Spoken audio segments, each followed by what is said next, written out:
Shalom. We want to give all praises to Yahweh, Ba'ashem, Yahushai, Ba'ashem, Hakodash.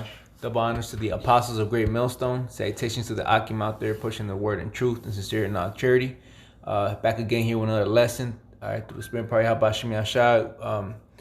And today we want to go into practicing what you preach. All right, because it's one thing teaching and prophesying, the scriptures, but another thing is actually applying what you're teaching and what you're learning, because this is part of the truth, man. You can't just be a hearer of the word and not a doer, man. Because those that do just be hearers are just doing the will of the Lord for vain glory, man, so they can have some reputation or whatever. But we want to start off with this is James chapter 1 verse 22, right to the point.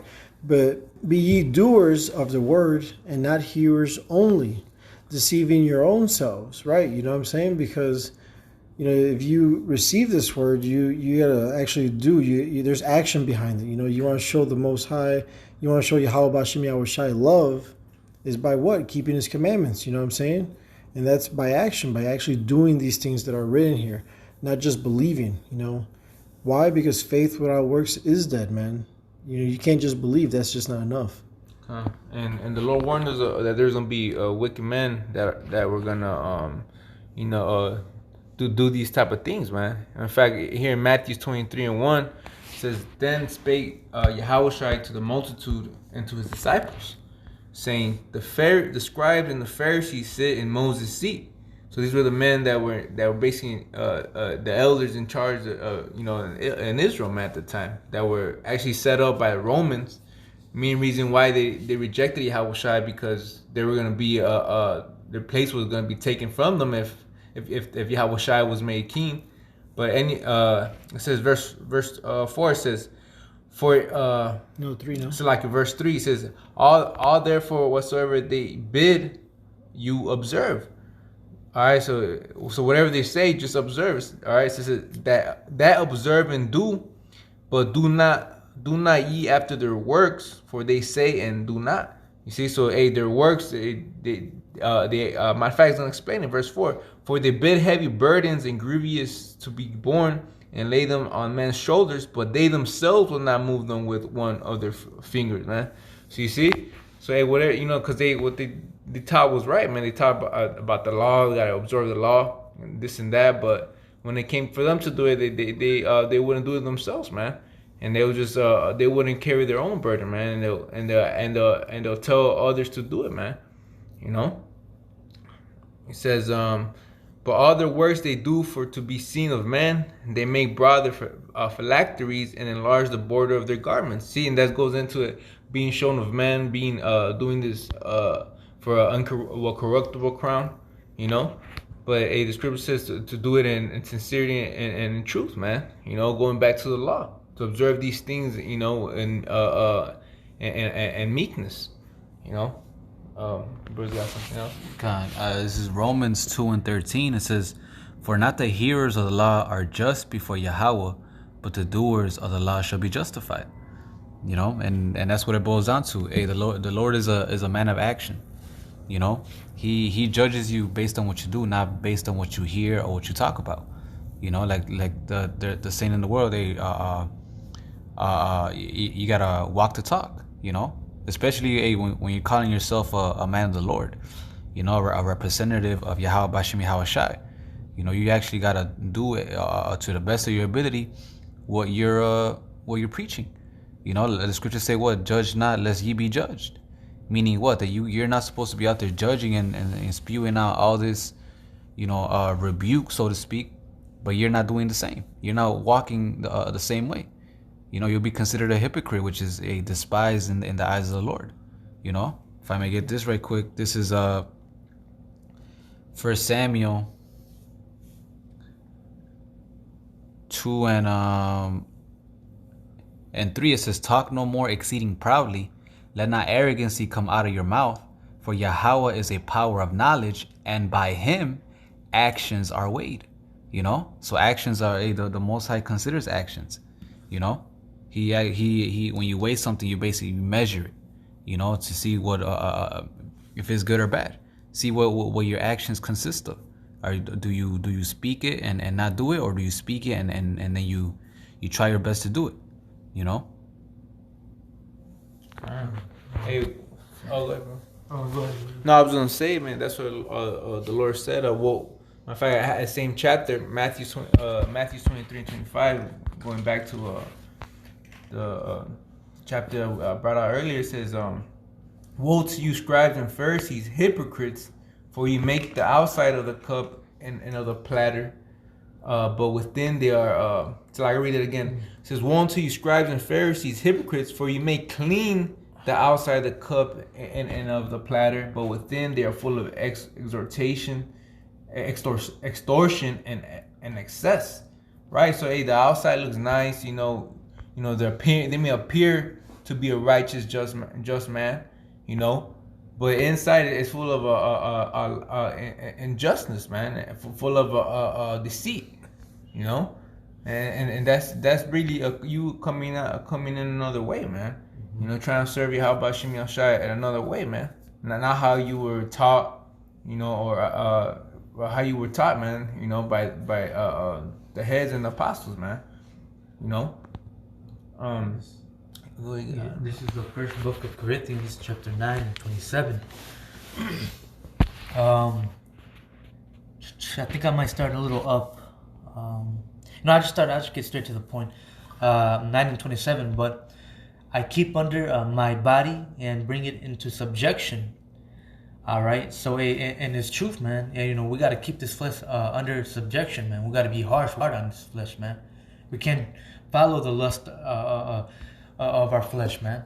You know, and bring it into subjection, at least by any means. When I have preached to others, I myself should be a castaway. All right. So, in other words, man, hey, you can't be a hypocrite, man. You can't be out on the line, you know, doing these videos, you know, telling, the people, the other brothers, hey, man, stop eating pork, stop committing adultery. And behind the scenes, that's what you're doing. All right, you're committing adultery, eating pork, just being wicked, you know, being a hypocrite, man. Hey, then the Lord's is going to cast you away, man, if you're doing that, man. All right, you know, you got to repent and apply these words, man. All right, put that old man off daily, man. All right, all that stuff that you learned in the world, man, you got to put that off, man. You know, put this new man on. Like the scripture says, how shall a young man cleanse his way, man? By taking heed to this word, man. Right. All right, this is how you're going to clean your way, man. And it's not going to happen overnight, you know. All right, the niggerdom, the things that we learned in the world, those characteristics that we picked up in the world, you're not going to get that out overnight, you know, but it's going to take time, you know. Your brothers are going to get on you. You're going to get rebuked. All right, and it's all to build you up, man, you know. It takes time, you know. All right.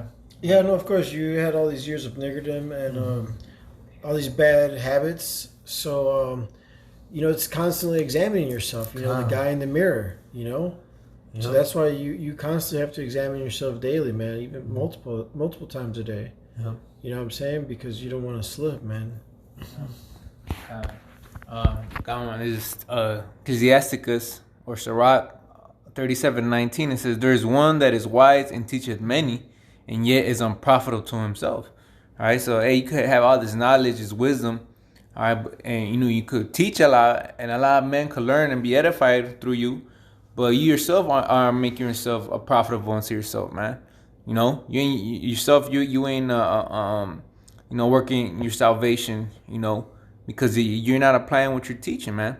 You know, really, because you don't have the fear of the Lord. All right. All right. What it says in the thing of Proverbs, better is a man with little knowledge but feared the Lord than. I think I'm looking for that right now. So yeah, man, you know, because really, what the scripture says, the fear of the Lord driveth away sin, man. You know, you can have all this wisdom, but if you don't fear the Lord, all right, and you're still sinning, then what does that profit you? Right. You water many, but you yourself are dry. Right. Exactly, man. And I know it's in Sirach, I think. Oh, Sirach. If I'm not mistaken. Oh, you know, I'm sorry. I'll look for it for you. I said, better is the man that had. I know what I'm saying. has the fear of the Lord, and the man that have much wisdom, and let's see,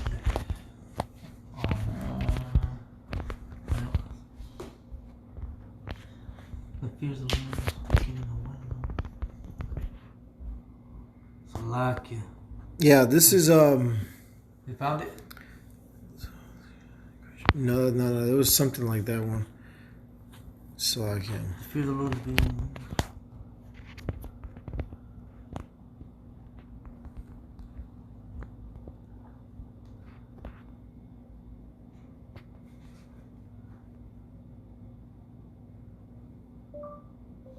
Oh, I think it's this one. Sirach 19:24. He that hath small understanding and feareth the Most High is better than one that hath much wisdom and transgresseth the law of the Most High.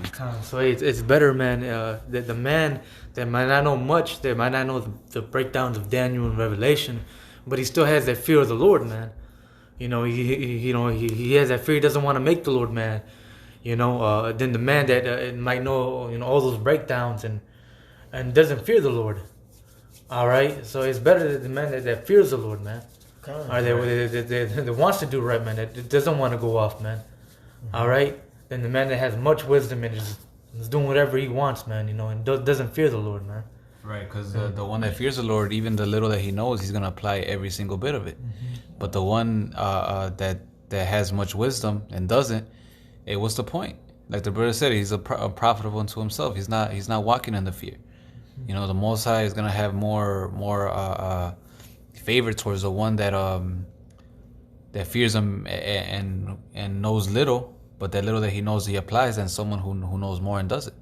It says, "What too much is too much is Given. Much is given, much is required." So Right. you really hold to a higher condemnation. So it is better. It's better for you to do, instead of whatever it is that just apply to the best of your ability and then grow from that, instead of trying to become wise and not applying the things that you're learning. And just like that publican who he didn't dare to go into the temple, but there was that one guy that was boasting of his works, saying he fasts twice a week, he gives certain amount of tithes. Hey, but the Most High, he deals with the lowly, man. And it's scripture's knowledge profit up too, man. So you got all this knowledge, then you think you're better than everybody. All right, so that's not you applying the fear of the Lord, man. Scripture says that the meek shall inherit the earth. So hey, the more you know, the more humble you should be. The greater the are, the more humble, man. Yeah, the greater servant you become, the greater you are. Yeah.